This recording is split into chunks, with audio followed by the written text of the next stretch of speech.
the best for last. Let Nicole get out. She but we are, you probably remember that we've had a conversation about the bridge on 63rd Street south over the Arkansas River. It straddles the district line between 2 and 5. We are 3 weeks from starting the project, 3 weeks from today, we'll start down there.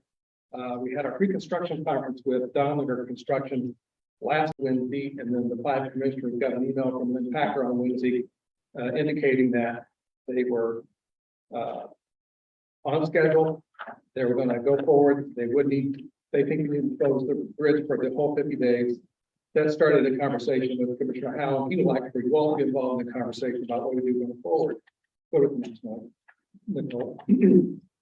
So a little history. We, a couple years ago, started to look at our major bridges and think ahead, and we actually programmed a study in of this bridge so that we could try to determine what its useful life would be and what the next steps would be. Is it a rehab project coming up, or is it a replacement? We hired Ganesh Consulting. They have structural engineers. They were doing 2 major things. They run in a snooper truck, which has got a gantry that's able to actually get under the bridge. We're talking 30 feet in the air, and then you can actually walk. You know, this is the bridge, the bottom of the bridge. They can see everything. In the process, the other thing they were doing was a thermal imaging of the deck to try to find flaws in the deck as part of the study. But on November the 4th, they ran into a structural problem in the bridge while they were looking at it with the snooper truck. And it was a big enough problem that on the 8th, we decided we needed to close the north half of the bridge to get traffic off of it. There are deterioration in the beams in this one pier where it sets on the bearing devices and the piers that could potentially, I mean, it could drop a couple of inches. I'm not going to kill anybody, but when you hit that big jump there, that's not going to be good. So we did close the bridge. We set it up for 2 lanes instead of the 4. It does currently have 2-lane traffic on it. We entered into an agreement with Ganesh to prepare some plans for us for the repair. And by the 4th of November, we had a bid opening on this thing to try to keep it moving forward. We had met with you on the 9th. And you approved the contract for the repair plans. Again, we had a pre-construction on Wednesday, and they're going to start on September the 6th. This one's going to be a little bit, you'll be able to read it better, but this is the bid tab that we got. So a couple things to keep in mind. The construction industry is crazy right now. I think all of you spent some time at the infrastructure summit with KDOT and getting contractors lined up to do work. They're booking way out. They're very busy. We don't have engineers to do work. There's tons of money coming down, lots of work. So we're in an environment where we very much have to be flexible about everything we do. So we put this out for bids. We basically said it's a repair job. It's not real big. We just want you to fit us in somewhere. And so we're asked to give us a price for the bridge work, how long it's going to take, and when they were going to start. And we told them, you can close the bridge if that's what it takes to get the job done. So we had 3 bids on the project. The lowest bid was from Donlinger at 135. The next one was Wildcat at 229. Both of them bid 50 working day. The third one was Bridges Inc. out of Newton. They were 417. They have different starting dates, which you can see, but the one we had a conversation about, was it more important to start in July or September, or we take the cost savings and go. We ended up, you approved the lowest cost. And go next slide. So this is kind of the budget where we're at. This top line is where we started with a rehab study. That was pre-programmed into the CIP. We spent $60,000 on the study. We were able to pay for the bridge repair plans out of the study money. That's another $39,000. The construction, the actual side, you see the 135. We have a tendency to put in chart 68. Yeah, we can do some administrative adjustments with a contract up to $75,000. So Lynn went ahead and added 75. So we had a budget of 310, but we do have $75,000 out there right now that's already set to go if we want to do something. Commissioner Howe has asked, is there something we can do to help with the traffic down there? Can we get the lanes open? So we did go back last week our people have talked to Dominger. These are really the three options that we have. The first one is what we've already bid. What they had told us was, in the beginning, we need 50 days, but if we can shorten it up, we will. We don't know if they can or not. They're still indicating they got a lot of work to do, they have to keep moving, so this could come in at under 50 days. Second option we could do is leave the south lane open and run it as one-way traffic. Pick a direction, east or west. We're saying it would be like the eastbound because it's easier to get the traffic control. That's a natural eastbound lane, so we move the traffic control over to the south lane. That would be an additional $44,000. I'm so dry. And would add 10 working days to the project. So we're total of 60. What we would be doing here is half the people would drive through just fine like they are today. The other half, if they're coming back, thank you, Tanya.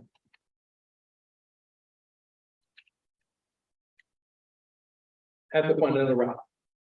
The second option would be to take that same lane and set it up with a traffic signal. So we would have alternating traffic. You would hit the signal, you would wait while the other direction crossed through, signal would change, you would go through. It'd be like putting a traffic intersection signal in.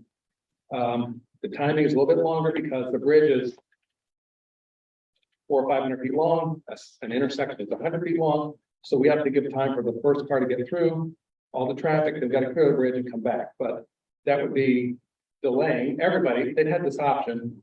It's likely that people would, if they're frustrated by that, would find another route to move around it, or they might just live with it. And we'll talk briefly. Next slide. Just want to show you the alternate routes that we have down there. The big X is the bridge is going to be theoretically going to be closed. Hydraulic and 47th is the shortest route to the north. We'll show you the south in a minute. They're highlighted in orange because at the KTA on hydraulic, at the KTA on 47th Street, KTA is doing work on bridges and they're basically cut down to one lane in each direction. So it's a route around, but it still has problems. The yellow route is a free flowing route. Shouldn't be a problem. Go to the next slide. This is the route to the south. Take hydraulic down to basically 83rd and go over to KTA and back up. And that's, again, these are routes people might take if we do one of the other alternatives. If we close it, they're certainly going to be using these routes. And we're just going to drop back to the last slide. If we make a change under the charter, it's an administrative change order. We wouldn't be bringing it back to the commission. I'm not asking to make a decision today. I think we're looking for feedback on what the preference is here for which alternative to take. And again, both of these alternatives are more expensive, but certainly within the purchasing director's and the manager's authorization to sign off on. And so that's kind of where we're at. Thank you, Mr. Chairman. So, some of my concerns, there are some other intersection concerns around this. One of those that 47 and also 55th Street at K15. 47 to K15, look at the unincorporated maps run by GIS. That's the most accident prone intersection anywhere in the county. 63rd Street right now has about 11,000 cars per day. So we're going to reroute 11,000 cars per day. And they're going to get down Clifton eventually. They'll try to turn left on 47th Street. They go up and down 53rd Street. That train blockage is there frequently. I am very concerned that we're adding enough pressure to the other roads that I think this is going to be very dangerous, in my first opinion. I don't think we knew about the closure plan when we made the selection on the least expensive option. The closure plan was not clear at that time. I was told at the time, I think I had conversations, I can't find an email that says this, but I was under the impression that the closure would be a full closure only for a few days, like less than 10 days, around 5 to 10 days. And then we're talking about 2.5 months of total closure. And the difference in these two plans, these other two plans is, again, it's still below the initial CIP plan. So we're playing except here, we're still below budget. But I'm very concerned about the total closure. I think it's also a public safety concern. Public safety frequently goes up and down these roads for ambulances and fire trucks. They're up and down these roads constantly. And you're talking about a significant detour for public safety responses. I'll just say that there is no great detour to talk about 2.5 miles. Just we're talking about just across the river, 2.5 miles or 2 miles, which depends which way you go. Talking about the total detour, it is a significant amount of traffic reflection. And again, if you didn't know this total closure would happen from the very beginning, I might have been interested in the other options. I think the first option, over $400,000, I think that would be hard to stomach. But the other one, it's 229,000. We picked one at 135,000. And you add in the cost to keep us open. It's still less money than the second last. Sorry, I'm not thinking straight.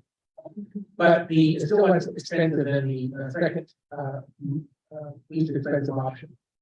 At the end of the day, if we close that road completely, I think really bad things are going to happen. I'm very concerned about public perception of Central County. We're not planning ahead. Trying to keep this road open is very. We're talking about 2 difference in schedule. We're trying to accommodate the traveling public. We're trying to keep people on a safer route. I think we have to do something. My preference would be that, I know it's the most expensive option in front of us today, but it adds a $52,000 for the total price tag. It's still less expensive than the initial plan, but it keeps the road open. And I think that's the most important thing. Because the public safety and the traveling public, I think we've got to do something to deal with these issues. And I think we're just simply very ahead to stand and do 2.5 months with a speedy project. It's not very speedy. And then at all this pressure to the adjacent roads, knowing that they're already dangerous, they already have problems. I think it's just not a good point. So you have to do something. Yeah. A couple questions real quick. When I lived in DC, they let contracts and they work around the clock, so because the roads you just can't shut them down. What if you have major bridges like this? You got a major bridge down in District 5. We got a major bridge up in District 3. I don't know how many other ones are like that, but has there ever been a thought as you're letting the contracts to look at how that you can speed up the process by having them maybe work around the clock, or possibly just working at night instead of during the day, so that they can let the bridge open during the day? So in general, no, not in this market, because DC and Wichita are 2 different places that we simply cannot afford to have contractors do that. That is not cheap to do. I think we work really hard, try not to impact people. We do the best we can, but at some point you got to close some things down. And we go back and clarify a couple of things. All 3 of these original bids were anticipating closing this road. There wasn't an option to pick one of those that was going to have it open. This is after the fact, and I'm fine with it. I just would also clarify that if you go back to the minutes from the March meeting, we were very clear. And what we have said is they have 50 days and we'll work with them trying to shorten it up as much as we can. We would never said a short closure, maybe 10 days, and they're ready to go. And there's a clear record on that. And as far as what we've different people had said to the media and so on. But I think we're just not, I don't think in this environment, I don't think they're contracted to take that job because that's a whole different world.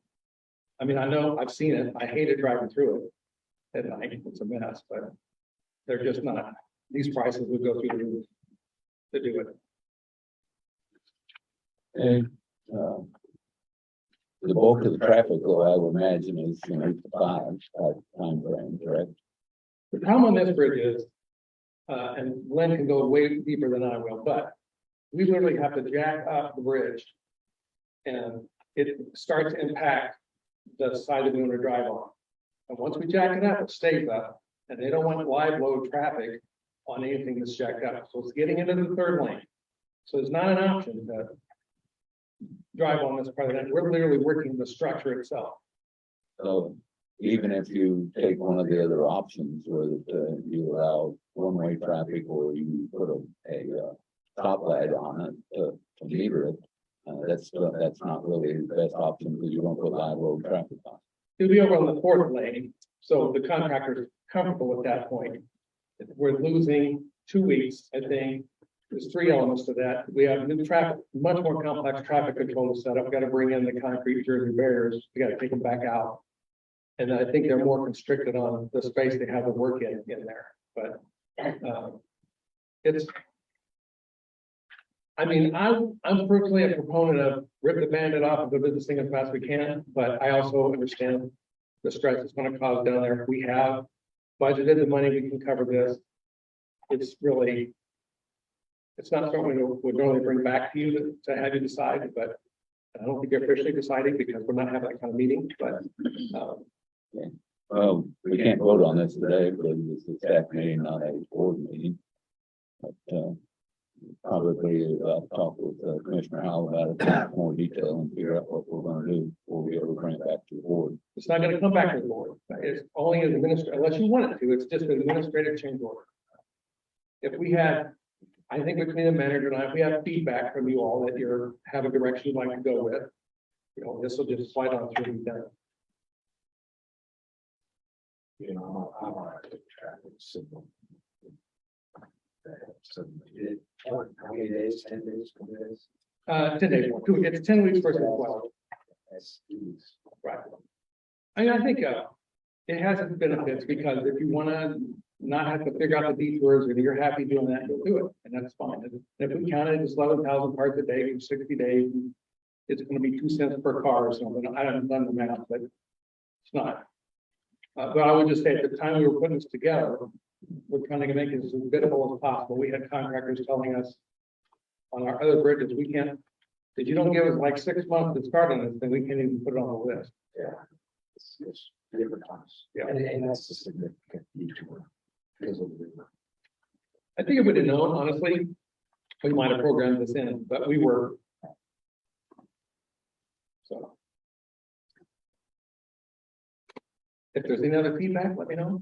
This is where we're at today. We need some consensus today, so can we at least provide a, by each commissioner, whether there's a board this change order, because I think it's important to have clarity, and I don't think a better way to do this would be to, let you guys need more time.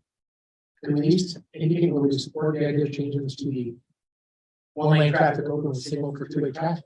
I think that's where this needs to be. I think that's a good solution, keeps the route open, and it's the best we can do. It gets work done on, sticking on schedule, 2 weeks late, and the rest of the schedule, and still under budget. It's best for the traveling public. It's also a safe option rather than just shoving 11,000 more cars down K15 and 47. Well, if we're going to do something, then we need to address Bentley and 151st Street. Because right now I've got an entire community that is cut off from emergency services because we've shut down the bridge on 151st Street. I know we've been working with the mayor there, but I still haven't seen a resolution and what we've come up with the mayor. And that solution is only $18,000. And we can't seem to come up with a way of fixing that. So if we're going to do something here, we better do something out on 151st. I do have a complete city that has 8-10 miles to get emergency services to the city. I'd like to piggyback off you, Chairman. I think it's important to really have the communication out to folks, because Jim, we had the conversation around Ridge Road and 151st, and people were very, very upset. And so I get it that bridge closures are not, I mean, I just went to a meeting in the city where we're gonna close down the Amidon Bridge for over a year.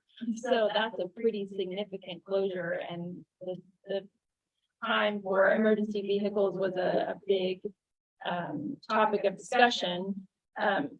So what is the plan to communicate to the residents and not just a sign that goes up the day that we start construction? Have we gone to the community about the feedback that they'd like to see? Have we done any of that? Well, we have communicated about this since November up through our social media. It's been in the Derby paper. Jim Howell's talked to Channel 12. Okay.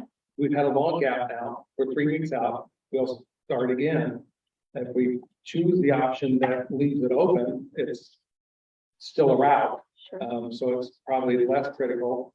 But we've been in contact with Derby, had a project in Derby that was kind of limiting our time frames here, so, I mean, we'll roll it out. And then make it known. This is a lot different from the Ridge Road conversation we had about moving water zones. And so this is really concrete what it is we have to do, and so we'll get it out. Yeah, it's just traffic flow. I mean, people want to know Right. how to organize their day and which route to take and dropping off kids and getting to work and all these kinds of things. Really put a wrench in things when you have come up on construction. So, I mean, I would be in favor of trying to do everything we can to leave it open if it's safe to do. I guess whether there's no guarantee though that it's going to be done in 12 weeks. I mean, what if weather, I mean, it's Kansas, you never know what happens with, so what are you suggesting? Are you suggesting the two-way traffic? Yeah, two-way traffic with the signal, and I know they have some contingency days. Contingency days built into their schedule for things like rain, but, you know, their best guess based on historical weather challenges or whatever is what I think is in their plan. If everything goes really well, there's no weather problems, they might get it early. 12 weeks is 2 weeks longer than the shortened plan, and the shortened plan has so many problems with it. I think to add 2 weeks to this, and keep these lanes flowing in each direction, people will get used to adding 5 minutes to their schedule, they can still get when they need to go. And otherwise, we're just forcing them onto roads right now that are just completely at capacity. And I talk about morning and evening traffic especially, morning especially. Morning away from Derby in Wichita is really bad. When you talk about the North Junction, we supported things out there.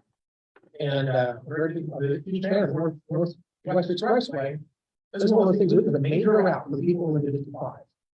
And there's a fairly small amount of money, so we're budget. It gives them options, it keeps them safe. And I think this is a good workaround. It's not as cheap as it's got to be, but it's trying to understand exactly what people are feeling when they're traveling around the county. I think this is the best option.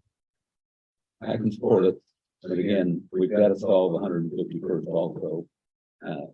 Mayor asked over a month ago, I talked to Hammond staff and we still haven't come up with a solution. So, and it's an $18,000 solution. So I expect results on that too. So I guess I just need to clarify, that's not a public works solution, that's a public safety solution. It's a public safety issue. Yes. It's not a construction issue. Okay. Just want to make sure, I think I know about it, just want to make sure we're talking about. We'll try to. But if you want to write a check, well, we'll solve the problem.